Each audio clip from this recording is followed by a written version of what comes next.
Have you ever wondered why you can walk easily on the rough pavement but slip on wet, slippery surfaces? That's because of friction. We'll explore what friction is, positive effects of friction, and negative effects of friction. Let's dive in. First off, let's get to know our topic, friction. Imagine sliding a book across a table or rubbing your hands together. That force you feel that tries to stop the book or makes your hands warm? That's friction. It exists when two surfaces are in contact or rubbing against each other, and it opposes the direction of the movement of an object. So, what causes friction? Friction cause depends on three things: how rough surfaces are, force applied, that is, how hard you push or pull something, and the type of materials touching. Rough surfaces and harder pushes make more friction, and different materials interact in unique ways. But friction isn't just a random force. It's super useful. It gives us traction, which means we don't slip and slide everywhere.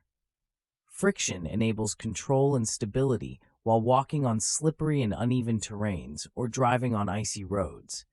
So increasing friction between surfaces allows for better traction or grip in shoes and vehicle tires. And guess what? Friction is a big deal in sports too. It helps athletes perform better by giving them the right grip and control, whether that's on their shoes, sports equipment, or anything they need to hold tight.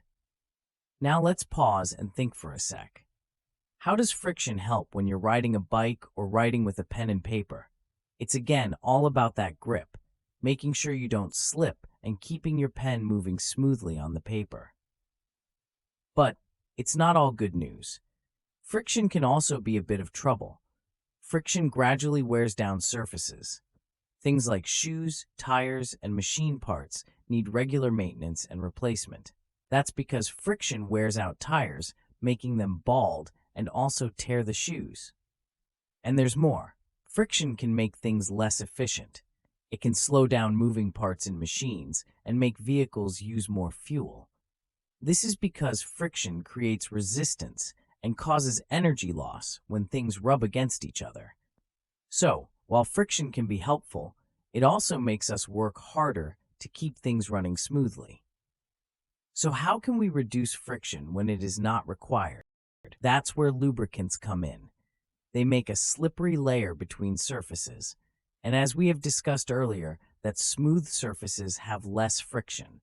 So by making surfaces smooth by using lubricants, we can reduce friction. Another way to reduce friction is by using wheels. This is because rolling friction is less than other frictional forces, which we're going to study next in this video. Now, let's talk types. There are two main kinds of friction when things are moving or trying to move: static and sliding. When an object is at rest, static friction resists an applied force, causing the object to remain at rest. On the other hand, sliding friction is a friction that acts on objects when they are sliding over a surface. Besides static and kinetic, we also have rolling friction and fluid friction. Rolling friction is the force resisting the motion of a rolling object, and fluid friction is the force opposing an object moving through a fluid, liquid, or gas. Now let's discuss examples of these forces. Do you want to feel static friction in action? Keep your book at a rough slanting surface. Chances are that your book will not slide. This is because static friction is not allowing it to move. Sliding friction is friction that acts on objects when they are sliding over a surface. Sliding friction is weaker than static friction.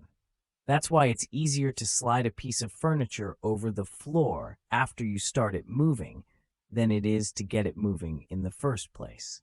In case of rolling friction, imagine a bowling ball rolling on the ground. Rolling friction occurs as the ball's surface interacts with the ground.